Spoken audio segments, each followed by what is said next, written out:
ದ್ವಾಪರವಾಗುವುದು. ಭಾರತ ಕಣ್ಣಲಿ ಕುಣಿಯುವುದು, ಮೈಯಲಿ ಮಿಂಚಿನ ಹೊಳೆ ತುಳುಕಾಡುವುದು.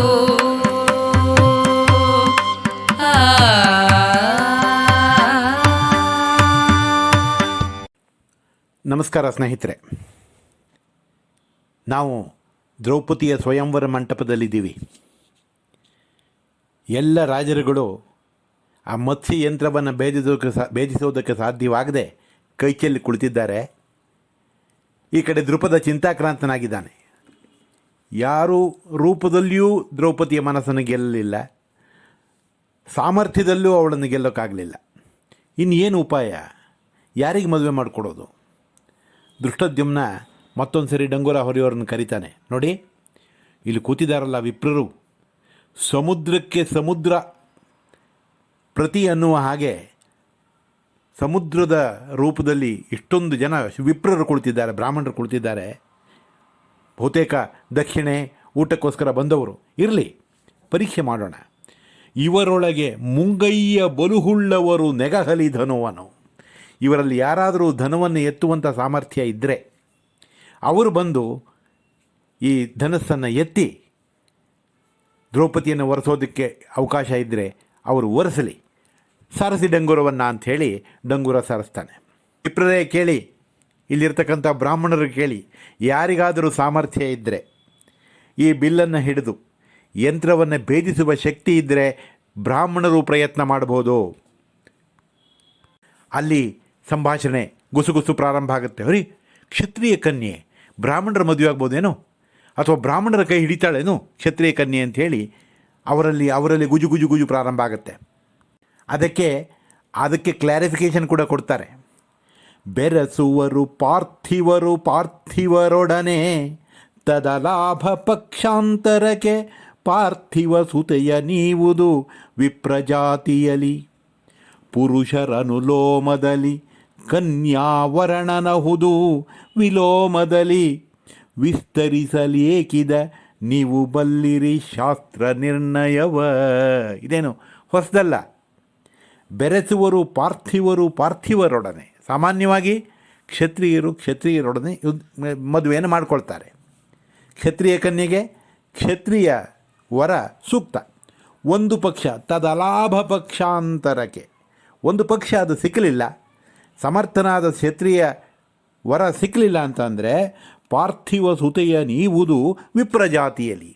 ಬ್ರಾಹ್ಮಣರಿಗೆ ಕೊಡ್ಬೋದು ಹೆಣ್ಣನ್ನು, ಕ್ಷತ್ರಿಯ ಕನ್ಯೆ ಬ್ರಾಹ್ಮಣರನ್ನು ಮದುವೆ ಆಗ್ಬೋದು, ಇಲ್ಲ ಅಂತ ಅಲ್ಲ. ಪುರುಷರು ಅನುಲೋಮದಲ್ಲಿ, ಪುರುಷರು ಗಂಡಸರಿಗೆ ಅವರ ಜಾತಿಯಲ್ಲಿ ಅವರ ವರ್ಣದಲ್ಲಿ ಹೆಣ್ಣು ಸಿಕ್ಕಲಿಲ್ಲ ಅಂದರೆ ಅನುಲೋಮ ಕೆಳಕಿಳಿಬೋದು. ಬ್ರಾಹ್ಮಣನಿಗೆ ಬ್ರಾಹ್ಮಣ ಜಾತಿಯಲ್ಲಿ ಹೆಣ್ಣು ಸಿಕ್ಕಲಿಲ್ಲ, ಕ್ಷತ್ರಿಯ ಕನ್ಯೆಯನ್ನು ಮದುವೆ ಆಗಬಹುದು. ಕನ್ಯಾವರ್ಣನಹುದು ವಿಲೋಮದಲ್ಲಿ, ಕನ್ಯೆಯನ್ನು ಮೇಲ್ವರ್ಣದ ವ್ಯಕ್ತಿ ಮದುವೆ ಮಾಡಿಕೊಳ್ಬೋದು. ಹಾಗೆ ಇದು ಶಾಸ್ತ್ರದಲ್ಲಿ ಇದೆ. ಒಂದು ಪಕ್ಷ ಕ್ಷತ್ರಿಯ ವರ ಸಿಕ್ಕಲಿಲ್ಲ ದ್ರೌಪದಿಗೆ, ಆವಾಗ ಬ್ರಾಹ್ಮಣನನ್ನು ವರೆಸೋದ್ರಲ್ಲಿ ತಪ್ಪಿಲ್ಲ. ಬ್ರಾಹ್ಮಣರು ಹಿಂಜರಿಬೇಕಾಗಿಲ್ಲ. ಯಾಕೆ ಅಂತಂದರೆ ಕ್ಷತ್ರಿಯ ಕನ್ಯೆ ಸ್ವೀಕಾರ ಯೋಗ್ಯ, ಇದು ಶಾಸ್ತ್ರಗಳಲ್ಲೇ ಇದೆ ಅಂಥೇಳಿ ಆ ಸಾರಿಸುವಾಗ ಇದನ್ನು ಕೂಡ ಸಾರಿಸ್ತಾರೆ. ಸೊ ಬ್ರಾಹ್ಮಣರಿಗೆ ಒಂದು ಉತ್ತೇಜನವನ್ನು, ಪ್ರಲೋಭನೆಯನ್ನು ಉಂಟು ಮಾಡ್ತಾರೆ. ಇಲ್ಲಿಂದ ಮುಂದಕ್ಕೆ ಬ್ರಾಹ್ಮಣ ವರ್ಗ, ಅಲ್ಲಿ ಸೇರಿದಂತಹ ಬ್ರಾಹ್ಮಣ ಸಮೂಹ ಯಾವ್ಯಾವ ರೀತಿಯ ಪ್ರತಿಕ್ರಿಯೆಯನ್ನು ಕೊಡ್ತು ಅದನ್ನು ಬಹಳ ಸ್ವಾರಸ್ಯವಾಗಿ ಕುಮಾರವ್ಯಾಸ ವರ್ಣಿಸ್ತಾ ಹೋಗ್ತಾನೆ. ಬಹಳ ತಮಾಷೆನೂ ಮಾಡ್ತಾನೆ, ಬ್ರಾಹ್ಮಣ ವರ್ಗವನ್ನು ವ್ಯಂಗ್ಯವಾಗಿ ವಿಡಂಬಿಸ್ತಾನೆ. ಬಹಳ ಹೀಗೆ ಸಾರಿದಂಥ ಧ್ವನಿಯನ್ನು ದ್ವಿಜವೃಂದ ಕೇಳಿತು. ಬ್ರಾಹ್ಮಣ ವರ್ಗ ಕೇಳಿ ಅವರ ಮೊದಲನೇ ಪ್ರತಿಕ್ರಿಯೆ, ನಮಗಿದೇ ಕರವಿಂದ ನಯನಯ ತೊಡಕು ತೆಗೆ ನಾವಾರು ಧನುವಾರು. ನಮಗೆ ಯಾಕಪ್ಪ ಈ ಉಸಾಬರಿ, ಈ ಸುಂದರವಾದ ಹೆಂಗಸೂ ಬೇಡ, ಆ ಬಿಲ್ಲು ಹೋಗಿ ಹಿಡ್ಕೊಳ್ಳೋದು ಬೇಡ, ನಾವು ಯಾರು, ಆ ಧನುಸ್ಸು ಯಾರು? ನಮ್ಮ ಉದ್ದೇಶ ಏನು? ಬಂದ ದಕ್ಷಿಣೆ ಮೃಷ್ಟಭೋಜನದಿಂದ ತುಷ್ಟರು ನಾವು. ನಮಗೆ ದಕ್ಷಿಣೆ ಬಂದು ಸುಖವಾಗಿ ಸುಗ್ರಾಸ ಭೋಜನ ಇದ್ದರೆ ಸಾಕು ನಮಗೆ. ಇವೆರಡಕ್ಕೆ ನಾವು ಬಂದಿರೋದು. ನಮಗಿದರಿಂದ ಬಹ ದುಷ್ಕೀರ್ತಿ ಬರಲಿ. ಏನು ದುಷ್ಕೀರ್ತಿ ಬರುತ್ತೋ ಅದು ಬಂದ್ಕೊಳ್ಳಿ. ಯಾರೂ ಬರಲಿಲ್ಲ ಬ್ರಾಹ್ಮಣ ವರ್ಗ ಕೈ ಎತ್ತೋಕೆ ಅಂಥೇಳಿ ಯಾರಾದರೂ ಕೆಟ್ಟದಾಗ ಆಡ್ಕೊಂಡ್ರೆ ಆಡ್ಕೊಳ್ಳಿ, ನಮ್ಮ ಉದ್ದೇಶ ಅದಲ್ಲ. ವಚನಶೂರರು ನಾವು, ಮಾತು ಚೆನ್ನಾಗಾಡ್ತೀವಿ ನಾವು ಅದ್ಭುತವಾಗಿ ಮಾತನಾಡಬಲ್ಲೆವು. ಆದರೆ ಪಾರ್ಥಿವ ನಿಚಯವೇ ಭುಜಶೂರರು. ತೋಳಿನಲ್ಲಿ ಬಲ ತೋರಿಸ್ಬೇಕು ಅಂತಂದರೆ ಕ್ಷತ್ರಿಯರೇ ಆಗಬೇಕು. ಅಂಥ ಕ್ಷತ್ರಿಯರನ್ನೇ ಈ ಧನಸ್ಸು ಭಂಗಿಸಿಬಿಟ್ಟಿದೆ. ಇನ್ನು ನಾವು ಹೋಗಿ ಎತ್ತೋಕ್ಕಾಗುತ್ತೇನು? ನಮಗೆ ಈ ವಿದ್ಯೆ ವೈದಿಕವೇ? ಅದೇನು ವೈದಿಕ ವಿದ್ಯೆ ಏನು? ನಾವು ಅದನ್ನು ಹೋಗಿ ಆ ಬಿಲ್ಲನ್ನು ಹಿಡಿದು ಹೊಡೆಯೋಣ ಅಂತಂದರೆ ಉಚಿತವಲ್ಲಿದು, ನಮಗಲ್ಲಪ್ಪ ಇದು. ನಮ್ಮ ಸಾಹಸವನ್ನು ನೋಡಬೇಕೇನೋ? ಬೇಕಾದರೆ ಪಂಡಿತರನ್ನು ಕೂರಿಸ್ಲಿ, ಚರ್ಚೆ ಮಾಡಿಸ್ಲಿ, ವಾದ ಮಾಡಿಸ್ಲಿ, ನಾವು ಅಲ್ಲಿ ನಮ್ಮ ಶಕ್ತಿಯನ್ನು ಬೇಕಾದರೆ ಪ್ರದರ್ಶನ ಮಾಡ್ತೀವಿ. ಈ ಬಿಲ್ಲಿಗೂ ನಮಗೂ ಸಂಬಂಧ ಇಲ್ಲ, ನಮಗೆ ಯಾಕೆ ಬೇಕು ಅಂದ್ಕೊಂಡ್ರು. ಸಾಂಗ, ವೇದ ಪಾಠಗಳು, ಪದಪಾಠ, ಕ್ರಮಪಾಠ, ಜಟಾಪಾಠ, ಎಂಥ ಪಾಠಗಳನ್ನು ಬೇಕಾದರೂ ನಾವಿಲ್ಲಿ ಒಪ್ಪಿಸಬಹುದು. ಮೀಮಾಂಸೆ ಬೇಕಾ, ಸ್ಮೃತಿ ಬೇಕಾ, ತರ್ಕಶಾಸ್ತ್ರ ಬೇಕಾ, ಇದರಲ್ಲಿ ಬೇಕಾದರೆ ದ್ರೌಪದಿಯನ್ನು ಗೆಲ್ತೀವಿ ನಾವು. ಆದರೆ ಬಿಲ್ಲಿನಲ್ಲಿ ಗೆಲ್ಲೋದು ನಮಗೆ ಸಾಧ್ಯ ಇಲ್ಲ. ಭರತದಲ್ಲಿ ಬೇಕಾದರೆ ಭರತನಾಟ್ಯ, ವೈದ್ಯಶಾಸ್ತ್ರ, ಕಾವ್ಯ, ಅಲಂಕಾರ, ಇಷ್ಟೇ ಅಲ್ಲ, ಗಜ ತುರಗ ಲಕ್ಷಣ, ಆನೆಗಳ ಅಶ್ವಗಳ ಹೃದಯವನ್ನು ಹೇಳುವಂತಹ ಶಾಸ್ತ್ರಗಳಲ್ಲಿ, ಮಂತ್ರ, ತಂತ್ರ, ಕವಿತಾ ರಚನೆ, ಇದು ಏನು ಬೇಕಾದರೂ ಕೇಳಲಿ. ಅದು ಬಿಟ್ಬಿಟ್ಟು ಬ್ರಾಹ್ಮಣರನ್ನ ಹೋಗಿ ಬಿಲ್ ಹೊಡೀರಿ ಅಂತಂದರೆ ಇದಕ್ಕಿಂತ ಒಂದು ಅವಮಾನ ಇನ್ನೊಂದಿಲ್ಲ. ನಮಗೂ ಇದಕ್ಕೂ ಸಂಬಂಧ ಇಲ್ಲ ಅಂತ. ಅಷ್ಟೇ ಅಲ್ಲ, ಶೋಧಿಸಿದ ತನಿ ಬೆಲ್ಲವಿಕ್ಕಿದ ಹೂರಿಗೆಯ, ಒಳ್ಳೆಯ ಶೋಧಿಸಿದಂತಹ ಬೆಲ್ಲದಿಂದ ಮಾಡಿದ ಹೂರಿಗೆ, ಸಿಹಿ ತಿಂಡಿ, ಅದರ ಮೆದೆಯಲ್ಲಿ ಅದರ ಬೇಕಾದ್ರೆ ತಂದು ಒಟ್ಲಿ, ಪರಡಿಯ ಶಾವಿಗೆಯ ಪರಿಪರಿಯ ಪಾಯಸದ ಒಂದು ಹಂಡೆ ಬೇಕಾದರೆ ತಂದು ಪಾಯಸ ಇಟ್ಟು ನೋಡಲಿ ಅವರು. ತತ್ಸವಿಯ ಮಂಡಿಗೆಯಲ್ಲಿ, ಆ ಮಂಡಿಗೆಗಳನ್ನು ತಿನ್ನಬೇಕಾ? ತಂದು ಇಡಲಿ ಇಲ್ಲಿ. ನವಘೃತ ಸೂಪದಂಚಕದಲ್ಲಿ ನೋಡಲಿ ನಮ್ಮನು, ಒಳ್ಳೊಳ್ಳೆ ತುಪ್ಪವನ್ನು ಸೇರಿಸಿದಂತಹ ಸೂಪ, ತೊವೆ, ಅದನ್ನು ತಂದಿಟ್ಟು ನೋಡಲಿ. ಅದರಲ್ಲಿ ನಮ್ಮ ಸಾಮರ್ಥ್ಯವನ್ನು ಬೇಕಾದರೆ ಪರೀಕ್ಷೆ ಮಾಡಲಿ. ಅದು ಬಿಟ್ಟು ಬಿಲ್ಲು ನಮಗೂ ಅದಕ್ಕೂ ಸಂಬಂಧ ಇಲ್ಲಪ್ಪ, ಸಾಧ್ಯ ಇಲ್ಲ ಅಂಥೇಳಿ ಗುಜು ಪ್ರಾರಂಭ ಆಯಿತು. ಈ ಬ್ರಾಹ್ಮಣರ ನಡುವೆ ಇದ್ದಂತಹ ಧರ್ಮರಾಯ, ಯುಧಿಷ್ಠಿರ ಇದ್ನಲ್ಲ, ಅವನು ಈ ಮಾತನ್ನು ಕೇಳಿಸ್ಕೊತಾನೆ. ಕುಮಾರವ್ಯಾಸ ಬಹಳ ಅದ್ಭುತವಾಗಿ ಆ ಯುಧಿಷ್ಠಿರನ ಪ್ರತಿಕ್ರಿಯೆಯನ್ನು ಇಲ್ಲಿ ದಾಖಲಿಸ್ತಾನೆ. ರಸದ ಹೊರಲೇಪದಲ್ಲಿ ಹುದುಗಿದ ಮಿಸುನಿಯಂತಿರೆ, ಜೀವಭಾವ ಪ್ರಸರದೊಳಗವಲಂಬಿಸಿದ ಪರಮಾತ್ಮನಂದದಲ್ಲಿ, ಎಸೆವ ವಿಪ್ರಾಕಾರದಲ್ಲಿ ರಂಜಿಸುವ ಭೂಪತಿ, ತತ್ಸಭಾಸದ್ವಿಸರ ಮಧ್ಯದೊಳಿರ್ದು ಕೇಳಿದ ನೀ ಮಹಾಧ್ವನಿಯ. ಬ್ರಾಹ್ಮಣರ ನಡುವೆ ಇವನು ಕೂತ್ಕೊಂಡಿದ್ದಾನೆ. ಯುಧಿಷ್ಠಿರ ಕೇಳಿಸ್ಕೊಂಡ ಈ ಧ್ವನಿಯನ್ನು. ಅವನು ಹೇಗಿದ್ದಾನೆ ಬ್ರಾಹ್ಮಣರ ಮಧ್ಯೆ? ರಸದ ಹೊರಲೇಪದಲ್ಲಿ ಹುದುಗಿದ ಮಿಸುನಿಯಂತಿರೆ. ಚಿನ್ನದಿಂದ ವಿಗ್ರಹವನ್ನು ಮಾಡಬೇಕಾದಾಗ ಮೊದಲು ಅದನ್ನು ರಸದಲ್ಲಿ ಕರಡಾಗಿ ಮಾಡ್ಕೊಳ್ತಾರೆ. ಅದನ್ನು ಎರಕ ಹೊಯ್ಬೇಕಾದಾಗ ಬೇರೆ ಬೇರೆ ರಸಗಳಿಂದ ಮಾಡಿದ ಒಂದು ಪದಾರ್ಥದಲ್ಲಿ ಆ ಚಿನ್ನವನ್ನು ಹುದುಗಿಸಿ ಅದಕ್ಕೆ ಆಕಾರ ಕೊಟ್ಟು ಆಮೇಲೆ ಚಿನ್ನದ ವಿಗ್ರಹ ಮಾಡ್ತಾರೆ. ಮೇಲ್ನೋಟಕ್ಕೆ ಅದು ಚಿನ್ನ ಅಂತ ಅನಿಸೋಲ್ಲ, ಒಳಗೆ ಚಿನ್ನ ಇರುತ್ತೆ. ಧರ್ಮರಾಯ ಹಾಗೆ ರಸದ ಹೊರಲೇಪದಲ್ಲಿ ಹುದುಗಿದ ಮಿಸುನಿ ಚಿನ್ನ, ಆದರೆ ಮೇಲ್ಗಡೆ ರಸದ ಹೊರಲೇಪ ಇದೆ, ಅದು ಚಿನ್ನ ಅಂತ ಗೊತ್ತಾಗ್ತಾ ಇಲ್ಲ. ಇವನು ಅದ್ಭುತವಾದ ಮಹಾಪರಾಕ್ರಮಶಾಲಿಯಾದಂಥ ಕ್ಷತ್ರಿಯ ಬ್ರಾಹ್ಮಣರ ನಡುವೆ ಇದ್ದಾನೆ, ಕ್ಷತ್ರಿಯ ಅಂತ ಗೊತ್ತಾಗ್ತಾ ಇಲ್ಲ.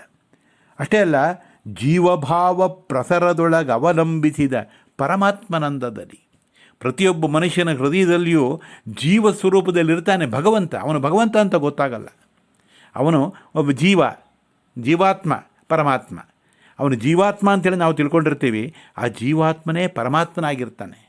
ಎಲ್ಲಿವರೆಗೆ ಶರೀರದಲ್ಲಿರ್ತಾನೋ ಅವನು ಜೀವಾತ್ಮ. ಆ ಜೀವಾತ್ಮನೇ ಆ ಪರಮಾತ್ಮ ಸ್ವರೂಪನಾದಂತಹ ಜೀವಾತ್ಮನ ಹಾಗೆ ಪರಮಾತ್ಮ ಕಾಣಿಸ್ಕೊಳ್ತಾನಲ್ಲ, ಅದೇ ರೀತಿ ಧರ್ಮರಾಯ ಆ ಬ್ರಾಹ್ಮಣರ ಸಭೆಯೊಳಗೆ ಇದ್ದಂತಹ ಪರಮಾತ್ಮನ ರೀತಿಯಲ್ಲಿದ್ದ. ಎಸೆವ ವಿಪ್ರಾಕಾರದಲ್ಲಿ ರಂಜಿಸುವ ಭೂಪತಿ, ಪ್ರಕಾಶಮಾನವಾಗಿ ತೇಜಸ್ವಿಯಾದಂತಹ ರಾಜ ವಿಪ್ರಾಕಾರದಲ್ಲಿದ್ದಾನೆ. ಈ ಮಾತನ್ನು ಕೇಳಿ ಧರ್ಮರಾಯ ತಮ್ಮನಿಗೆ ಸನ್ನೆಯನ್ನು ಮಾಡ್ತಾನೆ. ನೋಡಿದನು ತಮ್ಮನನು, ಅರ್ಜುನನ ನೋಡ್ದ, ಸನ್ನಯ ಮಾಡಿದಡೆ ಕೈಕೊಂಡನು. ಅರ್ಜುನ ಹೇಳು, ನೀನೊಂದು ಪ್ರಯತ್ನ ಮಾಡು ಅಂಥೇಳಿ ಕಣ್ಣು ಸನ್ನೆ ಮಾಡ್ತಾನೆ. ಕಣ್ಣು ಸನ್ನೆ ಮಾಡಿದ ತಕ್ಷಣ ಅರ್ಜುನ ನಿಧಾನವಾಗಿ ಹೇಳ್ತಾನೆ. ಅರ್ಜುನನು ಇಂಥ ಒಂದು ಅವಕಾಶಕ್ಕೆ ಕಾಯ್ತಾ ಇದ್ದ. ಯಾವತ್ತೂ ಅತ್ಯಂತ ಪ್ರತಿಭಾವಂತರಿಗೆ ಎಲ್ಲೆಲ್ಲಿಯೋ ಒಂದು ರೀತಿಯ ಅವಕಾಶಗಳು ಬರ್ತವೆ. ಅವರಿಗೋಸ್ಕರ ಈ ಕಾರ್ಯಕ್ರಮ ನಿಯೋಜನೆಯಾಗಿತ್ತು ಅನ್ನುವ ಹಾಗೆ, ಏರ್ಪಾಡಾಗಿತ್ತೇನೋ ಅನ್ನುವ ಹಾಗೆ ಅತ್ಯಂತ ಪ್ರತಿಭಾವಂತರಿಗೆ ಕೆಲವು ಸರಿ ಅವಕಾಶ ಸಿಗ್ತದೆ. ಎಲ್ಲರೂ ಸೋತು ಹೋದಾಗ, ಯಾರ ಕೈಲೂ ಸಾಧ್ಯವೇ ಇಲ್ಲ ಅನ್ನುವಾಗ ಅಂಥ ಪ್ರತಿಭಾವಂತರಿಗೆ ಅದೊಂದು ವೇದಿಕೆಯ ರೀತಿಯಲ್ಲಿ ಮಾರ್ಪಾಡಾಗುತ್ತೆ ಆ ಕಾರ್ಯಕ್ರಮ. ಹಾಗೆ ಅರ್ಜುನನಿಗೂ ಎಂಥ ಪರಾಕ್ರಮಿ, ಬಿಲ್ವಿದ್ಯೆಯಲ್ಲಿ ಪರಿಣತ, ಇವರೆಲ್ಲ ಸೋಲ್ತಾ ಇರೋದನ್ನು ನೋಡಿ ಅವನಿಗೆ ಮೈ ಕುದೀತಾ ಇತ್ತು ಅಂತ ಕಾಣುತ್ತೆ. ಉತ್ಸಾಹ, ಒಳ್ಳೆಯ ಕ್ರೀಡಾಳು ಕೂಡ ಬೇರೆಯವರು ಆಟ ಆಡ್ತಾ ಇರುವಾಗ ಅವನ ಕೈ ಕಡಿತಾ ಇರುತ್ತೆ, ನಾನು ಹೋಗಿ ಆಡಬೇಕು ಅನ್ನುವಂಥದ್ದು. ಹಾಗೆ ಎಲ್ಲರೂ ಬಿಲ್ಲನ್ನು ಪ್ರಯತ್ನ ಮಾಡಿ ಸೋತಾಗ ಅತ್ಯಂತ ಚಾಣಾಕ್ಷ ಬಿಲ್ಲುಗಾರನಾದಂಥ ಅರ್ಜುನನಿಗೆ ಕೈ ಕಡಿತಾ ಇತ್ತೇನೋ, ಅಣ್ಣನ ಆಜ್ಞೆಯಿಂದ ಕಟ್ಟು ಬೆಳೆದಿದ್ದ, ಅಣ್ಣ ಹೇಳಿಲ್ವಲ್ಲ ಅಂಥೇಳಿ. ಯಾವಾಗ ಬ್ರಾಹ್ಮಣರಿಗೆ ಅವಕಾಶ ಸಿಕ್ಕಿ ಧರ್ಮರಾಯ ಹೇಳಿದ್ನೋ, ಹೇಳು ಅರ್ಜುನ ಅಂದ ತಕ್ಷಣ ಎದ್ದ ಅವನು. ಆದರೆ ಅವನು ಬ್ರಾಹ್ಮಣ ರೂಪದಲ್ಲಿದ್ದಾನೆ. ಬ್ರಾಹ್ಮಣರೆಲ್ಲರ ಪ್ರತಿಕ್ರಿಯೆ, ಕ್ಷತ್ರಿಯರೆಲ್ಲರ ಪ್ರತಿಕ್ರಿಯೆ ಯಾವ ರೀತಿ ಇರಬಹುದು ತಾನು ಎದ್ದರೆ ಅಂತ ಅವನಿಗೆ ಗೊತ್ತಿದೆ. ಆದರೂ ಹೇಳಲೇಬೇಕು, ಹೇಳ್ತಾನೆ. ಆ ಅರ್ಜುನನ ಸಂಸ್ಕಾರ ಇದೆಯಲ್ಲ, ಆ ಎದ್ದು ಬಿಲ್ಲಿನ ಹೊರಗೆ ಹೋಗುವ ಮಧ್ಯದಲ್ಲಿ ಅರ್ಜುನ, ಅವನ ಮನಸ್ಸಿನ ಸಂಸ್ಕಾರ ಎಂಥ ಉನ್ನತ ಮಟ್ಟದ್ದಿತ್ತು ಅನ್ನೋದನ್ನು ಕುಮಾರವ್ಯಾಸ ಹೇಳ್ತಾನೆ. ಎದ್ದು ಕೂಡಲೇ ಕುಂತಿಗೆ ಭೀಮಸೇನಂಗೆರಗಿ ಮನದೊಳಗೆ, ಧರ್ಮರಾಯನಿಗೆ, ಕುಂತಿಗೆ ಮತ್ತು ಅವನ ಅಣ್ಣನಾದ ಭೀಮಸೇನನಿಗೆ 3 ಜನಕ್ಕೂ ಮನಸ್ಸಿನಲ್ಲೇ ನಮಸ್ಕಾರ ಮಾಡ್ತಾನಂತೆ. ಕೂಡೆ ಕುಳ್ಳಿರ್ದಖಿಲ ವಿಪ್ರರ ನೋಡಿ, ಸುತ್ತಮುತ್ತ ಇದ್ದಂಥ ಎಲ್ಲ ಬ್ರಾಹ್ಮಣರ ಮುಖ ನೋಡ್ತಾನೆ ಏನಂತಾರೋ ಅಂತ. ಮೆಲ್ಲನೆ ಧೋತ್ರ ದರ್ಬೆಯ ಕೂಗೂಡ ಸಂವರಿಸುತ್ತ, ಧೋತ್ರ ಕಾಸೆ ಹಾಕ್ಕೊಂಡಿರ್ತಾನಲ್ಲ ಅದನ್ನು ಸರಿ ಮಾಡ್ಕೊಳ್ತಾನೆ. ದರ್ಬೆಯ ಗೂಡು, ಕೈನಲ್ಲಿ ದರ್ಬೆ ಹಿಡ್ಕೊಂಡಿರ್ತಾನಲ್ಲ, ಆ ದರ್ಬೆಯನ್ನು ಸರಿಯಾಗಿ ಹಿಡ್ಕೊಂಡು ಸಭೆಯಿಂದೆದ್ದ ಪಾರ್ಥ, ನಿಧಾನವಾಗಿ ಮೇಲಕ್ಕೆ ಎದ್ದು ಕೂಡಲೇ ಬ್ರಾಹ್ಮಣ ವರ್ಗ ಬೇರೆ ಬೇರೆ ರೀತಿಯ ಪ್ರತಿಕ್ರಿಯೆಯನ್ನು ಕೊಡ್ತಾ ಹೋಗುತ್ತೆ. ಭಾಳ ಸ್ವಾರಸ್ಯವಾಗಿದೆ ಇದು. ಏನು ಗುರುಗಳೇ, ಉಪಾಧ್ಯರೇ ಎದ್ದುಬಿಟ್ರಿ, ಏನು ಸಿದ್ಧಿಯುಪಾದ್ಯರೆದ್ದಿರಿ, ಇದೇನು ಧನುವಿಂಗಲ್ಲಲೇ, ಬಿಲ್ಲಿಗೋಸ್ಕರ ಹೇಳ್ತಾ ಇದ್ದೀರೋ ಇಲ್ಲ ಹೊರಗೆ ಹೋಗೋಕೆ ಹೇಳ್ತಾ ಇದ್ದೀರೋ? ತಾನೇನು ಮನದಂಘವಣೆ, ನಿಮ್ಮ ಉದ್ದೇಶ ಏನು? ಬಯಸಿದಿರೇ ನಿತಂಬಿನಿಯ, ದ್ರೌಪದಿಯನ್ನು ನೀವು ಬಯಸ್ತಾ ಇದ್ದೀರೇನು ಮನಸ್ಸಿನಲ್ಲಿ? ಎದ್ದುಬಿಟ್ರಾ? ಆದರೆ ತಿಳ್ಕೊಳ್ಳಿ, ವೈನತೆಯನ ವಿಗಡಿಸಿದ ವಿಷವೇನು ಸದರವೋ ಹಾವಡಿಗರಿಗೆ, ಗರುಡನನ್ನೇ ಅಲ್ಲಾಡಿಸಿ ಹಾಕದಂತಹ ಹಾವಿನ ವಿಷ ಹಾವಾಡಿಗರಿಗೆ ಸದರವೇನ್ರಿ? ಎಂತೆಂಥ ಕ್ಷತ್ರಿಯರು ಮಹಾವೀರರುಗಳು ಅಲ್ಲಾಡಿ ಹೋಗಿದ್ದಾರೆ, ಅಂತಹ ಧನಸ್ಸು ನಿಮಗೆ ಸಾಧ್ಯವೇನ್ರಿ? ಯಾಕೆ ಕೇಳ್ತಾ ಇದ್ದೀರಿ ನೀವು? ಇದೇನು ನಿಮ್ಮ ಉತ್ಸಾಹ, ಏನು ಉತ್ಸಾಹದಿಂದ ಹೊರಟುಬಿಟ್ರಲ್ಲ ಅಂತ ಹೇಳಿ ಧೂರ್ತ ಓಟು ನೀಕರ, ಅಲ್ಲಿದ್ದಂಥ ಸುತ್ತಮುತ್ತ ಇದ್ದಂಥ ಓಟುಗಳು ತಮಾಷೆ ಮಾಡ್ತಾರೆ. ಬೇರೆಯವರು ಬಿಡ್ರಿ, ಭಗೀರಥ ಪ್ರಯತ್ನ ಮಾಡಲಿ, ಯಾಕೆ ಮಾಡಬಾರ್ದು, ಮಾಡಲಿ ಅಂತ ಕೆಲವರು ಅಂತಾರೆ. ನೀವು ಸ್ವಲ್ಪ ತಡ್ಕೊಳ್ಳಿ, ನಿಮ್ಮ ಕರುಣೆ ನನ್ನ ಮೇಲಿದೆ ತಾನೇ, ನಿಮ್ಮ ಕಾರುಣ್ಯ, ನಿಮ್ಮ ಆಶೀರ್ವಾದ ಇದ್ದರೆ ನಾವು ವಿಜಯರು, ನಾವು ಗೆಲ್ಬೋದು, ಬಾಣ ಹೊಡೆದ್ರೂ ಹೊಡಿಬೋದು.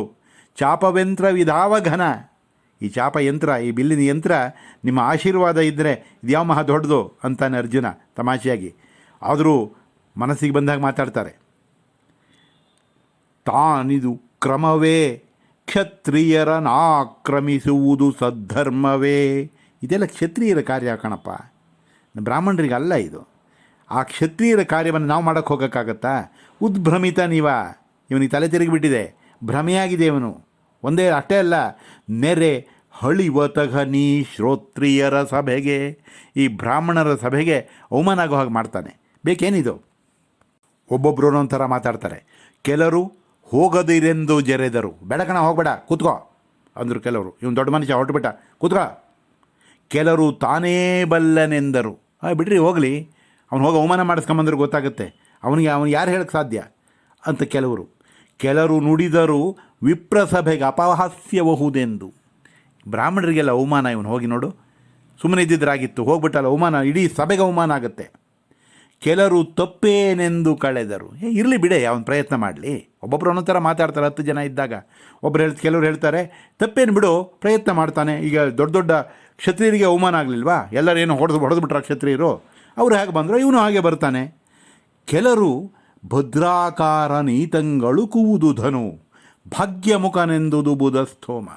ಇನ್ನು ಕೆಲವರು ಭದ್ರವಾದ ಆಕಾರ, ಅವರ ಆಕಾರ ನೋಡು, ಅವನ ನಿಲುವು ನೋಡು, ಅವನ ಶರೀರ ಯಷ್ಟಿಯನ್ನು ನೋಡು, ಬಹುತೇಕ ಧನಸ್ಸು ಇವನ ವಶವಾಗುತ್ತೆ ಅಂತ ಕಾಣುತ್ತೆ. ಒಳ್ಳೆ ಲಕ್ಷಣಗಳಿವೆ ಈ ಮನುಷ್ಯನಿಗೆ. ಧನು ಭಾಗ್ಯಮುಖನೆಂದುದು ಬುಧಸ್ಥೋಮ. ಅವನ ಮುಖ ನೋಡೆಯ, ಅವನ ಮುಖ ನೋಡಿದ್ರೆ ಒಳ್ಳೆ ಭಾಗ್ಯದ ಮುಖ, ಭಾಗ್ಯ ಒಲಿಯುವಂಥ ಮುಖ ಇದೆ ಅವನಿಗೆ, ತೇಜಸ್ಸಿದೆ. ಆದರೂ ಆಗ್ಬೋದು, ಹೇಳೋಕ್ಕಾಗಲ್ಲ. ಒಬ್ಬೊಬ್ಬರು ಒಂದೊಂಥರ ಮಾತಾಡ್ತಾ ಇರ್ತಾರೆ. ಆದರೆ ಅರ್ಜುನ ಆ ಯಾವ ಮಾತಿಗೂ ಗಮನ ಕೊಡದೆ ನಿಧಾನವಾಗಿ ಮೆಲ್ಲಗೆ ಬರ್ತಾನೆ ಧನಸ್ಸಿರುವ ಕಡೆ. ಹೇಗೆ? ತೊಟ್ಟ ಹೊಸ ಯಜ್ಞೋಪವೀತದ, ಹೊಸದಾದ ಯಜ್ಞೋಪವೀತವನ್ನು ಹಾಕ್ಕೊಂಡಿದ್ದಾನೆ. ಮಟ್ಟಿ ನೊಸಲಲಿ, ಹಣೆಯಲ್ಲಿ ವಿಭೂತಿ, ಕುಶೆಯ ಕರಡಿಗೆ ಕಟ್ಟಿ ಇರುಕಿದ ಕಕ್ಷೆ, ಬೆರಳಲಿ ಮುರಿದ ದರ್ಭೆಗಳ, ಬ್ರಾಹ್ಮಣರಿಗೆ ಬೇಕಾದಂಥ ಕುಶೆಯ ಕರಡಿಗೆ ದರ್ಭೆಯ ಕಂತೆ, ಬೆರಳಿಗೂ ದರ್ಭೆಗಳನ್ನು, ಮುರಿದ ದರ್ಭೆಗಳನ್ನು ಹಾಕ್ಕೊಂಡಿದ್ದಾನೆ. ಉಟ್ಟ ಬಾಸರ ಬಳಲು ಗಚ್ಚೆಯ, ಕಚ್ಚೆ ಪಂಚೆ ಹಾಕ್ಕೊಂಡಿದ್ದಾನೆ, ಹೊಳಿತಾ ಇರುವಂಥದ್ದು. ಅಟ್ಟಹಾಸದ ಜನದ ನಗೆಗಳ ನಟ್ಟವಿಗನು ಓಸರಿಸಿ ಸಭೆಯಲ್ಲಿ ಮೆಲ್ಲನೈ ತಂದ. ಆಡ್ಕೊಳ್ಳೋರು ಆಡ್ಕೋತಾ ಇದ್ದಾರೆ, ಬೇಕಾದಷ್ಟು ಜನ ನಗ್ತಾ ಇದ್ದಾರೆ. ಆದರೂ ನಿಧಾನವಾಗಿ ಎದ್ದು ಅಲ್ಲಿಗೆ ಬರ್ತಾನೆ. ಬ್ರಾಹ್ಮಣರೇ ಇಷ್ಟೊಂದು ಆಡ್ಕೊಂಡ ಮೇಲೆ ಕ್ಷತ್ರಿಯರು ಬಿಡ್ತಾರೇನೋ? ಎಲ್ಲರೂ ಗಗಹಿಸಿ ನಗ್ತಾ ಇದ್ದಾರೆ. ಇದೇನು ಅರೆಮರುಳನೋ ಜಡನೋ ವಿಪ್ರವೇಚ ಛನ್ನ ಸುರಪತಿಯೋ? ಇವನೇನು ಹುಚ್ಚಿನೇನೆ? ಅವನು ಹುಚ್ಚಿರಬೇಕು ಅವನಿಗೆ, ಇಲ್ಲ ಏನೋ ತಲೆಗಿಲೆ ಕೆಟ್ಟಿರಬೇಕು, ಅಥವಾ ವಿಪ್ರವೇಶದಲ್ಲಿರುವಂಥ ಇಂದ್ರ ಇದ್ದರೂ ಇರಬಹುದು. ಏನು ಹುಚ್ಚ ಎದ್ದು ಬರ್ತಾ ಇದ್ದಾನೆ? ಅದೇನೇ ಅಂತ ತಿಳ್ಕೊಂಡಿದ್ದಾನೆ ಅವನು? ಆ ಬಿಲ್ಲನ್ನು ಎತ್ತೋದಕ್ಕೆ ಅದೇನು ಕೃಷ್ಣಾಜಿನವ, ಇಲ್ಲ ಸಾಲಿಗ್ರಾಮವ, ಅಥವಾ ತುಳಸಿ ಕಂತಿಯೋ, ದರ್ಭಿಯೋ, ಅಥವಾ ಸಮಿತ್ತಿನ ಕಂತೆಯೋ, ಅಥವಾ ನೆನೆಸಿದ ತಿಲ ತರ್ಪಣ ಕೊಡೋದಕ್ಕೆ ಎಳ್ಳದ್ದು ನೆನೆಸಿರ್ತಾರಲ್ಲ ಅದು ಅಂತ ತಿಳ್ಕೊಂಡಿದ್ದಾನ? ಅಥವಾ ಉಪಾಸನೆಯ ಕೊಳವಿ, ಯಜ್ಞ ಮಾಡುವಾಗ ಹೊಗೆ ಆಗ್ತಾಯಿದ್ರೆ ಅದನ್ನು ಊದೋದಕ್ಕೆ ಉಪಾಸನದ ಕೊಳವಿ ಮಾಡ್ಕೊಂಡಿರ್ತಾರೆ, ಆ ಕೊಳವಿ ಅಂತ ತಿಳ್ಕೊಂಡಿದ್ದಾನೆ ಅಂತ ಕಾಣುತ್ತೆ. ಈ ಬಣಗು ವಿಪ್ರನ ನೆನಹ ನೋಡಿರೆ, ಅವನ ಉತ್ಸಾಹ ನೋಡ್ರಯ್ಯ. ಒಬ್ಬ ಒಣ ಬ್ರಾಹ್ಮಣ ಎದ್ದು ಬರ್ತಾ ಇದ್ದಾನಲ್ಲ, ನಿಜವಾಗಿಯೂ ದ್ರೌಪದಿ ಪುಣ್ಯ ಮಾಡಿದ್ಲು ಇಂಥವನನ್ನು ಕಟ್ಕೊಳ್ಳೋಕ್ಕೆ. ಕ್ಷತ್ರಿಯರು ಹೀಗನ್ಕಂಡ್ರೆ ದ್ರೌಪದಿ ಸುತ್ತ ಇದ್ದಂತಹ ಅವಳ ಸಖಿಯರು ಸುಮ್ಮನೆ ಇರ್ತಾರೇನೋ? ಒಬ್ಬೊಬ್ಬ ರಾಜ ಬಿದ್ದಾಗಲೂ ಹೊಳ್ಳಂತ ನಕ್ಕು ಅಪಹಾಸ್ಯ ಮಾಡಿದ್ದವರು ಈಗ ಬ್ರಾಹ್ಮಣ ಇದ್ದು ಬಂದು ಸುಮ್ಮನಿರ್ತಾರಾ? ಇತ್ತ ನೋಡವು ತಾಯೇ ಹಾರುವ ರತ್ತ ಗಡ್ಡದುಪಾಧ್ಯರನು. ನೋಡು ದ್ರೌಪದಿ, ಅಮ್ಮ ಈ ಕಡೆ ನೋಡು, ಒಬ್ಬ ಬ್ರಾಹ್ಮಣ ಎದ್ದು ಬರ್ತಾ ಇದ್ದಾನೆ. ಬ್ರಾಹ್ಮಣರ ಗುಂಪಿನಿಂದ ಎದ್ದು ಬರ್ತಾ ಇದ್ದಾರೆ ನೋಡು, ಗಡ್ಡದ ಉಪಾಧ್ಯರು ಬರ್ತಾ ಇದ್ದಾರೆ. ತಾವೆತ್ತುವರು ಗಡಧನುವ ಇಸುವರು ಗಡ ತಿಮಿಂಗಿಲನ. ಇವರು ಬಿಲ್ಲನ್ನು ಎತ್ತೇ ಎತ್ತಾರೆ, ಆ ಮೀನಿಗೆ ಹೊಡಿತಾರೆ ನೋಡು. ಹೊತ್ತುಗಳೆವರೆ ಲೇಸು ಬಳಿಕಿನ್ ಉತ್ತಮರಲ ವಿಪ್ರರೇನೆ. ಕಾಲ ಕಳೆಯೋದಕ್ಕೆ ಬ್ರಾಹ್ಮಣರ ಮನೆ ಚಂದ, ಉತ್ತಮರು ಬೇರೆ ಬ್ರಾಹ್ಮಣರು ಅಂಥೇಳಿ ತಮಾಷೆ ಮಾಡ್ತಾರೆ. ದ್ರೌಪದಿ ತಲೆ ಬಗ್ಗಿಸಿ ಹೆಬ್ಬೆರಳಿನಿಂದ ಭೂಮಿಯನ್ನು ಕೆರಿತಾ ಇದ್ಲಂತೆ, ಕುತೂಹಲ. ಇದು ದ್ರೌಪದಿಯ ಸಖಿಯರ ಪ್ರತಿಕ್ರಿಯೆ. ಆದರೆ ಅಲ್ಲಿ ಕೃಷ್ಣ ಕೂತ್ಕೊಂಡಿದ್ದಾನಲ್ಲ, ಒಂದು ಸರಿ ನೋಡಿ ಬಲರಾಮನಿಗೆ ಸನ್ನೆ ಮಾಡ್ತಾನೆ. ಅಣ್ಣ, ನಾನು ಹೇಳಿದ್ನಲ್ಲ ವಸುದೇವ ನಾಣೆ ಪಾಂಡವರನ್ನು ತೋರಿಸ್ತೀನಿ ಅಂಥೇಳಿ, ನೋಡು ಈಗ ಬರ್ತಾ ಇದ್ದಾನೆ ನಿಜವಾದ ಪಾಂಡವ. ಅದೇ ಹಲಾಯುಧ ನೋಡು ವಿಪ್ರೌಘದಲ್ಲಿ ಪಾರ್ಥನ ಬರವು. ಕಾಣಿಸ್ತಾ ಇದೆಯೇನೋ? ಬ್ರಾಹ್ಮಣರ ಮಧ್ಯದಿಂದ ಅರ್ಜುನ ಎದ್ದು ಬರ್ತಾ ಇರೋದಾನೆ. ಅವನು ಮೇಘದ ಹೊದರುಗಳ ಹರಿದಶ್ವನಂತಿರೆ ವಿಪ್ರವೇಶದಲ್ಲಿ ವಿದಿತವೇ. ಮೋಡ ಮುಚ್ಚಿದ ಸೂರ್ಯನ ಹಾಗೆ ಬ್ರಾಹ್ಮಣರ ಮಧ್ಯದಿಂದ ಎದ್ದು ಬರ್ತಾ ಇದ್ದಾನಲ್ಲ, ಅವನೇ ಅರ್ಜುನ. ನಾನು ನಿನಗೆ ಹೇಳಿದ್ನಲ್ಲ ವಸುದೇವನ ಆಣೆ, ಇಲ್ಲಿಯೇ ಪಾಂಡವರನ್ನು ತೋರಿಸ್ತೀನಿ ಅಂಥೇಳಿ. ನೋಡು ಅರ್ಜುನ ಬರ್ತಾ ಇದ್ದಾನೆ. ಬಲರಾಮನಿಗೆ ಆಶ್ಚರ್ಯ, ನಿನಗಿದೆಂಥವರರಿತ? ಏನು ಕೃಷ್ಣ ಇದು ನಿನ್ನ ಮಾಯೆ? ಏನು ನಿನ್ನ ಚಾಣಾಕ್ಷತನ? ಅವರು ಅರಗಿನ ಮನೆಯಲ್ಲಿ ಬೆಂದು ಹೋದರು ಅಂತಲೇ ನಾವೆಲ್ಲ ತಿಳ್ಕೊಂಡಿದ್ದೀವಿ. ಅವನು ಬರ್ತಾ ಇದ್ದಾನೆ ಅಂಥೇಳಿ ಇಷ್ಟು ವಿಶ್ವಾಸದಿಂದ ಹೇಳ್ತಾ ಇದೆಯಲ್ಲ, ಹೇಗೆ ನಿನಗೆ ಈ ಜ್ಞಾನ? ಅರಗಿನ ಮನೆಯನ್ನು ಹೇಗೆ ತಪ್ಪಿಸ್ಕೊಂಡ್ರು? ನೀನು ಎನಿತು ಮಾಯಾ ಸಿದ್ಧನೆಂದನು ನಗುತ ಬಲರಾಮ. ನನ್ನ ತಮ್ಮನೇ ಆಗಿರ್ಬೋದು, ತಮ್ಮ ಆದರೂ ನಿನ್ನನ್ನು ನಾನು ಅರ್ಥ ಮಾಡ್ಕೊಳ್ಳೋಕ್ಕಾಗಲ್ಲ. ಎಂಥ ಮಾಯಾ ಸಿದ್ಧ ನೀನು, ಅರ್ಜುನನ್ನು ತೋರಿಸ್ತಾ ಇದ್ದೀನಿ ಅಂತ ಹೇಳ್ತಾ ಇದೆಯಲ್ಲ, ಇಷ್ಟು ವಿಶ್ವಾಸದಿಂದ. ಹೇಗೆ ಗೊತ್ತು ನಿನಗೆ? ನೋಡಿದ್ಯಾ ಎಂಥ ಕೆಲಸ ಆಗಿದೆ, ನಮಗೆಲ್ಲ ಗೊತ್ತೇ ಇಲ್ವಲ್ಲ, ಜಾಣ ನೀನು. ಎಲ್ಲ ಪ್ರತಿಕ್ರಿಯೆಗಳನ್ನು ಮೀರಿ ಅರ್ಜುನ ಬರ್ತಾ ಇದ್ದಾನೆ. ಆದರೆ ಆ ಸಭೆಯಲ್ಲಿ ಕೆಲವರು ವೀರರಿದ್ದರು, ಬಹಳ ಎಕ್ಸ್ಪರ್ಟ್ಸು. ಅವ್ರಿಗೆ ಗೊತ್ತಾಗತ್ತೆ ಒಬ್ಬ ಮನುಷ್ಯನ ಚೆಹರೆಯಿಂದ ಎಂಥ ಕ್ರೀಡಾಳು ಇರಬಹುದು ಅನ್ನೋದನ್ನು ಕ್ರೀಡೆಯಲ್ಲಿ ಪರಿಣತರಿದ್ದರೆ ಪತ್ತೆ ಮಾಡ್ತಾರೆ ಅವರು. ಹಾಗೆ ಅನೇಕ ವೀರ ಪ್ರಮುಖರಿದ್ದರಲ್ಲ, ಅವರು ನೋಡ್ತಾರೆ ಈ ಅರ್ಜುನನ್ನ. ಹೇಳ್ತಾರೆ, ಇವನ ಗತಿ ಮುಖಚೇಷ್ಟೆ ಭಾವೋತ್ಸವ ವಿಲಾಸ ಉಪೇಕ್ಷೆ ಭರವು ಅಂಗವಣೆ ಗರುವಿಕೆ ಗಮಕ ಭಾವ ಅಭೀತಿ ಭುಲ್ಲವಣೆ. ಇವನ ವಿಮಲ ಕ್ಷತ್ರ ವಿಕ್ರಮ ಇವನ ಕೊಂಡಯತನವಿವೆ ಸಾಕು ಇವನು ಘಾಟದ ವೀರನೆಂದನು. ವೀರರರ್ಜುನನ ಪಳಗಿದ ವೀರರುಗಳು ಯಾರ್ಯಾರು ಸಭೆ ಒಳಗಿದ್ರೋ ಅವರು ಮಾತಾಡ್ತಾ ಇದ್ದಾರೆ. ನೋಡೋ ಅವನ ಗತಿ ನೋಡು, ಅವನು ಬರ್ತಾ ಇರುವ ಶೈಲಿ ನೋಡು, ಅವನ ಮುಖಭಾವವನ್ನು ನೋಡು, ಅವನ ಭಾವೋತ್ಸವ ಅವನ ಉತ್ಸಾಹ ಕಾಣಿಸ್ತಾ ಇದೆಯಲ್ಲ ಮುಖದಲ್ಲಿ, ಅದನ್ನು ನೋಡು. ಉಪೇಕ್ಷೆ, ಒಂದು ರೀತಿಯ ತಿರಸ್ಕಾರ, ಇದೇನು ನಾನು ಮಾಡಬಲ್ಲೆ ಅನ್ನುವಂತಹ ವಿಶ್ವಾಸ. ಭರವು ಅಂಗವಣೆ, ಅವನ ಉದ್ದೇಶ, ಅವನ ನಿಲುವು. ಗಮಕ, ಅವನ ಭಾವ. ಅಭೀತಿ, ಯಾವುದು ಭಯವೇ ಇಲ್ಲ ಅನ್ನೋದು ರೀತಿಯಲ್ಲಿ ಬರ್ತಾ ಇದ್ದಾನಲ್ಲ, ಇವನು ಚೆನ್ನಾಗಿ ಪಳಗಿದಂಥ ವೀರ ಇವನು. ಇವನ ವಿಮಲ ಕ್ಷತ್ರ ವಿಕ್ರಮ ಇವನ ಕೊಂಡಯತನ ಎಲ್ಲ ಪರಾಕ್ರಮ. ಇವನ ಇದು ವೀರರಿಗೆ ಶೋಭಿಸುವಂತಹ ಗುಣಧರ್ಮಗಳೆಲ್ಲ ಇವನಲ್ಲಿ ಕಾಣಿಸ್ತಾ ಇವೆ. ಇವನ ಬರೋದನ್ನು ನೋಡಿದ್ರೆ, ಅವನ ಮುಖಭಾವವನ್ನು ನೋಡಿದ್ರೆ, ಅವನ ಶರೀರದ ಬಾಡಿ ಲ್ಯಾಂಗ್ವೇಜ್ ನೋಡಿದರೆ ಸಾಕು, ಇವನು ಘಾಟದ ವೀರ, ಇವನ ಸಾಮಾನ್ಯನಲ್ಲ. ಬ್ರಾಹ್ಮಣರ ಮಧ್ಯದಿಂದ ಎದ್ದು ಬರ್ತಾ ಇದ್ದಾನೆ. ಈ ಕ್ಷತ್ರಿಯರಿಗೆಲ್ಲ ಸೊಡ್ಡು ಹೊಡೆಯುವಂಥ ಸಾಮರ್ಥ್ಯ ಅವನಲ್ಲಿದೆ ಅಂತೇಳಿ ಅವನ ನಿಲುವಿನಲ್ಲೇ ಗೊತ್ತಾಗ್ತಾ ಇದೆ ಎಂದರು ವೀರರ ಅರ್ಜುನನ. ನೋಡು, ಈಗ ಪವಾಡ ನಡೆಯುತ್ತೆ ಈ ವಿವಾಹ ಮಂಟಪದಲ್ಲಿ. ಅವನು ಬರ್ತಾ ಇರುವ ಶೈಲಿಯನ್ನು ನೋಡಿದ್ರೆ, ಅವನ ನಿಲುವನ್ನು ನೋಡಿದ್ರೆ, ಅವನು ಎಲ್ಲರೂ ಸಾಧಿಸದೇ ಇರುವಂಥದ್ದನ್ನು ಸಾಧಿಸುವ ಶಕ್ತಿ ಇದೆ ಅಂಥೇಳಿ ಅವನನ್ನು ಹಳೆಯ ವೀರರುಗಳು ನೋಡಿದ ತಕ್ಷಣ ಹೇಳ್ಕೊಳ್ತಾರೆ. ಮೊದಲೇ ಹೇಳಿದ ಹಾಗೆ ಅರ್ಜುನನ ಸಂಸ್ಕಾರ ಭಾಳ ಶ್ರೇಷ್ಠ ಸಂಸ್ಕಾರ ಪಾಂಡವರದ್ದು. ಬರುತ ಭೀಷ್ಮ ದ್ರೋಣ ಕೃಪರಿಂಗ್ ಎರಗಿದನು ಮನದೊಳಗೆ. ಮನಸ್ಸಿನಲ್ಲೇ ಭೀಷ್ಮಾಚಾರ್ಯರನ್ನು, ದ್ರೋಣರನ್ನು, ಕೃಪಾಚಾರ್ಯರನ್ನು ಮನಸ್ಸಿನಲ್ಲೇ ವಂದಿಸ್ತಾನೆ. ಇದು ಆ ಸಂಸ್ಕಾರದ ಶ್ರೇಷ್ಠತೆ. ಮತ್ತು ಯಾವುದೇ ಕಾರ್ಯದಲ್ಲಿ ಯಶಸ್ಸಾಗಬೇಕಾದ್ರೆ ಇರಬೇಕಾದಂತಹ ವಿನೀತವಾದ ಹಿರಿಯರನ್ನು ಕುರಿತಂಥ ಗೌರವ. ಇಲ್ಲಿ ತನಕ ಬಂದಂಥ ರಾಜರುಗಳೆಲ್ಲ ಇವಳನ್ನು ಸೋಲಿಸ್ತೀನಿ, ಇದನ್ನು ಗೆಲ್ತೀನಿ, ಅವರ ಮುಂದಲಿಯನ್ನು ಕೊಯಿಸ್ತೀನಿ ಅಂದ್ಕೊಂಡು ಅಹಂಕಾರದಿಂದ ಬಂದರು. ಆದರೆ ಅರ್ಜುನ ಎಷ್ಟೇ ಸಾಮರ್ಥ್ಯ ಇರುವಂಥ ವೀರನಾದರೂ ಕೂಡ ಆ ಹಿರಿಯರಿಗೆ ಕೊಡಬೇಕಾದ ಗೌರವ, ಯಾವುದೇ ಒಂದು ಕಾರ್ಯವನ್ನು ಸಾಧಿಸಬೇಕಾದಾಗ ಯಾವ ರೀತಿಯಲ್ಲಿ ನಡ್ಕೊಳ್ಬೇಕು ಅನ್ನೋದಕ್ಕೆ ಮಾದರಿಯಾಗಿದ್ದಾನೆ. ಯಾದವರ ರಸು ಹಂತಿಯ ಹರಿಯನು ಅಭಿವಂದಿಸಿದ ನಕ್ಷಿಯಲಿ. ಯಾದವರ ಅರಸು ಹಂತಿ, ಯಾದವರುಗಳೆಲ್ಲ ಕೂತ್ಕೊಂಡಿದ್ರಲ್ಲ, ಆ ಪಂಕ್ತಿಯಲ್ಲಿದ್ದಂಥ ಕೃಷ್ಣನಿಗೆ ಅಭಿವಂದಿಸಿದ ನಕ್ಷಿಯಲಿ, ಕಣ್ಣಿನಲ್ಲೇ ನಮಸ್ಕಾರ ಮಾಡಿದ. ಸುರಪತಿಗೆ, ಇಂದ್ರನಿಗೆ, ಗುಹ ಗಣಪ ದಿಕ್ಪಾಲರಿಗೆ, ಮನಸ್ಸಿನಲ್ಲೇ ಗುಹನಿಗೆ, ಗಣಪತಿಗೆ, ಅಷ್ಟದಿಕ್ಪಾಲಕರಿಗೆ, ರುದ್ರ, ಆದಿತ್ಯ, ವಸು ಮುಖ್ಯರಿಗೆ ಮಣಿದನು. ಮನಸ್ಸಿನಲ್ಲೇ ನಮಸ್ಕಾರ ಮಾಡಿ ಆಮೇಲೆ ಬಂದ ನಗ್ಗದ ಚಾಪವಿದ್ದೆಡೆಗೆ. ಹೇಳಪ್ಪ ಆ ಬಿಲ್ಲಿಲ್ಲಿದೆ ತೋರಿಸ್ರೋ ಅಂತ ಬಂದ. ಆ ಬಿಲ್ಲಿನಲ್ಲೂ ಕೂಡ 3 ಜನನನ್ನು ಆವಾಹನೆ ಮಾಡ್ತಾನೆ. ಮೊದಲಲಿ ಅಂಬುಜಭವನನು, ಅಬ್ಜಭವ ಬ್ರಹ್ಮನನ್ನು ಆದಿಯಲ್ಲಿ, ಮಧ್ಯದಲ್ಲಿ ಮಧುಸೂದನನನ್ನು, ಮಧ್ಯದಲ್ಲಿ ವಿಷ್ಣುವನ್ನು ಆವಾಹನೆ ಮಾಡ್ತಾನೆ. ಬಿಲುದುದಿಯಲ್ಲಿ ಆಹ್ವಾನಿಸಿದನು ಅಗ್ಗದ ನೀಲಲೋಹಿತನ, ಆ ಬಿಲ್ಲಿನ ತುದಿಯಲ್ಲಿ ಈಶ್ವರನನ್ನು ಆವಾಹನೆ ಮಾಡಿದ.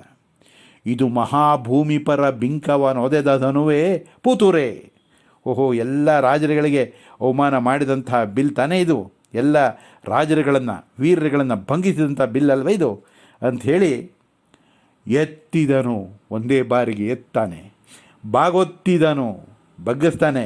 ಕೊರಳಿಗೆ ತೊಡಿಸಿದನು ತಿರುವ. ಆ ಹೆದೆಯನ್ನು ಆ ಬಿಲ್ಲಿನ ತುದಿಗೆ ಸೇರಿಸ್ತಾನೆ. ಅಂದರೆ ಎಂತೆಂಥ ರಾಜರುಗಳು ವೀರರುಗಳೆಲ್ಲ ಬಂದು ಹೋಗಿದ್ದರು, ಆ ಅರ್ಜುನನ ಎಷ್ಟು ಸಾಮರ್ಥ್ಯ ಇತ್ತು ಅನ್ನೋದನ್ನು ಇಲ್ಲಿ ನಾವು ಕಾಣ್ಬೋದು. ಎಲ್ಲರೂ ವೀರರೇ, ಆದರೆ ಅದರಲ್ಲೂ ತರತಮ ಅಂತ ಇರುತ್ತೆ, ಅದರಲ್ಲೂ ಶ್ರೇಷ್ಠತೆ ಇರುತ್ತಲ್ಲ. ಅರ್ಜುನನಿಗೆ ದೈವದತ್ತವಾಗಿ ಬಂದಿದ್ದಂತಹ ಪರಾಕ್ರಮ ಎಷ್ಟು ಅದ್ಭುತವಾಗಿ ಇತ್ತಂತಂದರೆ ಎಲ್ಲ ವೀರರುಗಳು ಸೋತ ಕಡೆ ಅವನು ಯಶಸ್ಸನ್ನು ಪಡಿತಾನೆ. ಬಿಲ್ಲನ್ನು ಎತ್ತಿದ, ಆ ಬಾಣವನ್ನು ತೆಗೆದುಕೊಂಡ, ಬಾಣವನ್ನು ಬಿಲ್ಲಿಗೆ ಹೂಡಿ ಈ ಕೆಳಗಿರತಕ್ಕಂತಹ ಎಣ್ಣೆಯಲ್ಲಿ ಮೇಲಿನ ಯಂತ್ರದ ಹೊಳಹನ್ನು ಈಕ್ಷಣೆ ಮಾಡ್ತಾನೆ, ನೋಡ್ತಾನೆ. ತೂಗಿ ಕಿವಿವರೆಗುಗಿದು ಯಂತ್ರವ ತಾಗಿಸಿದ ನಂಬಿನಲಿ, ಏನೋ ಸಲೀಸಾಗಿ ಕಿವಿಯವರೆಗೆ ಬಾಣವನ್ನು ಎಳೆದು ಆ ಯಂತ್ರವನ್ನು ತಾಗಿಸ್ತಾನೆ. ಪಾರ್ಥನಲಾಗುವೇಗವನಾರು ಬಲ್ಲರು ಯಂತ್ರಭೇದದಲ್ಲಿ. ಯಂತ್ರಭೇದವನ್ನು ಎಷ್ಟು ಚೆನ್ನಾಗಿ ಅಭ್ಯಾಸ ಮಾಡಿದ್ನೋ ಅರ್ಜುನ ಗೊತ್ತಿಲ್ಲ. ಅವನು ಎಷ್ಟೆಷ್ಟು ಕಠಿಣವಾದಂತಹ ಈ ಬಿಲ್ವಿದ್ಯೆಯಲ್ಲಿ ಪರಿಶ್ರಮ ಪಡೆದಿದ್ದ ಅಂಥೇಳಿ ಗೊತ್ತಾಗುತ್ತೆ.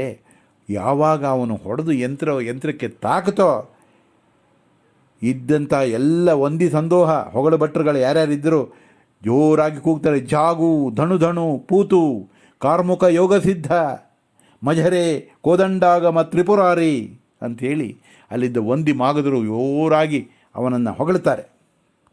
ಮೊದಲನೇ ಪ್ರತಿಕ್ರಿಯೆ, ಆಯನುತ ಬೊಬ್ಬಿರಿದು ವಿಪ್ರನಿಕಾಯ ಕುಣಿದುದು. ಆಗೋಯ್ತಲ್ಲ, ಇದು ಯಾರೂ ಅಪೇಕ್ಷೆ ಪಟ್ಟಿರಲಿಲ್ಲ. ನೋಡಿ, ಹೊಡೆದೇ ಬಿಟ್ಟ ಅವನು. ಇಡೀ ಇದ್ದಂಥ ಬ್ರಾಹ್ಮಣ ನಿಕಾಯ, ಬ್ರಾಹ್ಮಣ ಸಮೂಹ ನೆಗೆದು ಕೂತ್ಕೋತಾರೆ ಎಲ್ಲ. ಕಮಲಮುಖಿ ನಿರ್ದಾಯದಲ್ಲಿ ಸೇರಿದಳು ಹಾರುವಗೆನುತ. ಹಾರವನಿಗೆ ಸೇರಿಬಿಟ್ಲು ದ್ರೌಪದಿ, ಬ್ರಾಹ್ಮಣನ ಮದುವೆ ಆಗಿಬಿಟ್ಲು ಅಂಥೇಳಿ ಏನು ಕುಣಿತಾರೆ. ಅಲ್ಲಿದ್ದಂಥ ಆ ರಾಜರುಗಳು ಬಾಯಿಗೆ ಬಂದಾಗ ಮಾತಾಡ್ಕೋತಾ ಇದ್ದರು, ಪ್ರಯತ್ನ ಮಾಡಿ ಸೋತಿದ್ದರು. ಅವರುಗಳೆಲ್ಲ ಮೌನವಾಗಿಬಿಟ್ರು. ಬೆರಳ ಮೂಗಿನ ಆಶ್ಚರ್ಯ, ಮೂಗಿನ ಮೇಲೆ ಬೆರಳಿಟ್ಕೊಂಡು ಆಶ್ಚರ್ಯ ಪಡ್ತಾ ಬೆರಗಿನ ಹೊತ್ತ ದುಗುಡದಲ್ಲಿ ಅಯ್ಯಯ್ಯೋ ಒಬ್ಬ ಬ್ರಾಹ್ಮಣ ಹೊಡೆದು ಬಿಟ್ನಲ್ಲ, ಎಂಥ ಅವಮಾನ ಆಗೋಯ್ತು ಅಂಥೇಳಿ ಬೇಸರ ಮಾಡಿಕೊಂಡು ಆಶ್ಚರ್ಯಪಟ್ಕೊಂಡು ಕೂತ್ಕೊಂಡಿದ್ದಾರೆ. ಯಾವಾಗ ಮತ್ಸ್ಯಯಂತ್ರ ಭೇದನ ಆಯಿತೋ, ಕಾರ್ಯಕ್ರಮ ಯಶಸ್ವಿ ಆದ ಹಾಗೆ ಮೊಳಗಿದವು ನಿಸ್ಸಾಳತತಿ ಕೊಂಬು ಕಹಳೆ ಜೋರಾಗಿ ಊದುತ್ತಾರೆ. ಇಡೀ ಸಭಾಭವನವೆಲ್ಲ ಕಂಪಿಸುವ ಹಾಗೆ ವಾದ್ಯದ ರಭಸ ಜೋರಾಗಿ ಊದುತ್ತೆ. ಅಷ್ಟು ಅದ್ಭುತವಾದ ಶಬ್ದ ಆದ ಕೂಡಲೇ ಕಿತ್ತ ಸುರಗಿಯ ವೀರಭಟರು 60,000 ವೈದಿ ಪಾರ್ಥನ ಸುತ್ತುಮುತ್ತಿದರು ಅಂಗರಕ್ಷಣೆಗೆ ಅರಸನ ಆಜ್ಞೆಯರಿ. ಯಾವಾಗ ಒಬ್ಬ ಹೊಡೆದನೋ ಅವನು VIP ಆಗಿ ಹೋಗಿಬಿಟ್ಟ. ಒಬ್ಬ ಬ್ರಾಹ್ಮಣ ಮತ್ಸ್ಯಯಂತ್ರವನ್ನು ಭೇದಿಸಿದ ಕೂಡಲೇ ಅವನ ರಾಜನ ಅಳಿನಾದ್ರಿಂದ ಪ್ರೋಟೋಕಾಲ್ ಪ್ರಕಾರ 60,000 ಸೈನಿಕರು ಬಂದು ಅವನನ್ನು ಸುತ್ತುವರೆದು ಅವನ ರಕ್ಷಣೆಗೋಸ್ಕರ ನಿಂತ್ಕೊಂಡ್ರು ಅಂತ ಹೇಳ್ತಾನೆ ಕುಮಾರವ್ಯಾಸ. 60,000 ವೈದಿ ಪಾರ್ಥನ ಸುತ್ತುಮುತ್ತಿದರು, ಅವನ ಸುತ್ತ ರಕ್ಷಣೆಗಾಗಿ ನಿಂತ್ಕೊಂಡ್ರು. ಯಾಕೆಂತಂದರೆ ಅವನು ಈಗ ಯೋಗ್ಯನಾದ ವರ, ಅವನಿಗೆ ದ್ರೌಪದಿ ಹಾರ ಹಾಕಬೇಕು. ರಾಜನ ಅಳಿಯ, ಯಾವಾಗ ರಾಜನ ಅಳಿಯ ಅನ್ನೋದು ಸಿದ್ಧವಾಯಿತೋ ಆವಾಗ ಅವನಿಗೆ ಬೇಕಾದಂಥ ರಕ್ಷಣೆಯನ್ನು ಕೊಡೋದಕ್ಕೋಸ್ಕರ ರಾಜನ ಕಣ್ಸನ್ನೆಯಿಂದ ಅಷ್ಟು ಜನ ಸೈನಿಕರು ಬಂದು ಅವನ ಸುತ್ತ ನಿಂತ್ಕೊಂಡ್ರು. ವಿವಾಹ ಮಂಟಪದಲ್ಲಿದ್ದಂತಹ ದ್ರೌಪದಿಯ ಪಲ್ಲಕ್ಕಿ ಮತ್ತೊಂದು ಸರಿ ಹೊತ್ಕೊಂಡು ಬರ್ತಾರೆ. ಎಲ್ಲ ಸಖೀ ಜನದ ಸಮೇತ ಬಂದು ದ್ರೌಪದಿ ನಾಚಿಕೊಳ್ತಾ ಅರ್ಜುನನ ಕೊರಳಿಗೆ ಹಾರವನ್ನು ಹಾಕ್ತಾಳೆ. ಎಷ್ಟು ಚೆನ್ನಾಗಿ ವರ್ಣಿಸ್ತಾನೆ ಕುಮಾರವ್ಯಾಸ. ಕೊರಳ ಹೂವಿನ ದಂಡೆ ಜಲಿ, ಕೊರಳಲ್ಲಿ ಹೂವಿನ ಹಾರ, ನಿಜ ಕರದ ಭಾರಿಯ ಧನುವಿನಲಿ, ಕೈನಲ್ಲಿ ಆ ಬಿಲ್ ಹಿಡ್ಕೊಂಡಿದ್ದಾನೆ, ಆ ಬಿಲ್ ಹಾಗೇ ಇದೆ, ಕೊರಳಲ್ಲಿ ಹಾರ ಬೇರೆ ಹಾಕಿದ್ದಾಳೆ. ಹಾರದಲ್ಲಿ ತನು ಪರಿಮಳದ ನಿಟ್ಟೆಸಳು ಗಂಗಳ ಕೆಲದ ಯುವತಿಯಲಿ, ವಿಶಾಲವಾದ ಕಣ್ಣು, ಎಸಳಿನ ಕಣ್ಣು, ಆ ಕಣ್ಣಿರುವಂತಹ ಕೆಲದ ಯುವತಿಯಲಿ ಪಕ್ಕದಲ್ಲಿ ದ್ರೌಪದಿ ನಿಂತ್ಕೊಂಡಿದ್ದಾಳೆ. ವರನ ಪರಿ ಹೊಸತಾಯಿತು, ಏನು ಅದ್ಭುತವಾಗಿದೆ. ಈ ನಿಂತಿರುವಂತಹ ವರ ಹೊಸತಾಗಿ ಕಾಣಿಸ್ತಾ ಇದ್ದಾನೆ.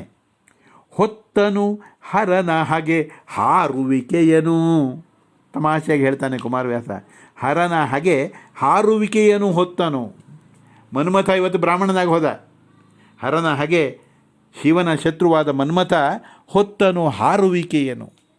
ಇವತ್ತು ಮನ್ಮಥ ಬ್ರಾಹ್ಮಣನ ರೀತಿಯಲ್ಲಿ ಕಾಣಿಸ್ತಾ ಇದ್ದಾನಲ್ಲ, ಮನ್ಮಥನಾಗೇ ಇದ್ದಾನೆ ಅರ್ಜುನ. ಅತ್ಯಂತ ಸುಂದರವಾದ ರೂಪ. ಹಾರುವಿಕೆಯನ್ನು ಹೊತ್ತನು ಮನ್ಮಥ, ಅಂದರೆ ಮನ್ಮಥನೇ ಬ್ರಾಹ್ಮಣನಾಗಿ ಹೋಗಿದ್ದಾನೆ ಅಂಥೇಳಿ ನಮ್ಮ ರಸಿ ನೆರೆ ಹಾರುವತಿ ಎಂದರು ನಗುತ ಚಪಲೆಯರು. ಸುತ್ತಮುತ್ತ ಇದ್ದಂಥ ಸಖಿಯರೆಲ್ಲ ಓಹೋ ನಮ್ಮ ದ್ರೌಪದಿ ಇವತ್ತು ಬ್ರಾಹ್ಮಣಿಯಾಗಿ ಹೋಗ್ಬಿಟ್ಲು, ದ್ರೌಪದಿ ಬ್ರಾಹ್ಮಣಿಯಾಗಿ ಹೋದ್ಲಲ್ಲ ಅಂಥೇಳಿ ತಮಾಷೆ ಮಾಡ್ಕೊಂಡು ನಗ್ತಾರೆ. ಕುಮಾರವ್ಯಾಸ ಪ್ರತಿಷ್ಠಾನ, ರಂಗನಾಥ ಕಟ್ಟಾಯ.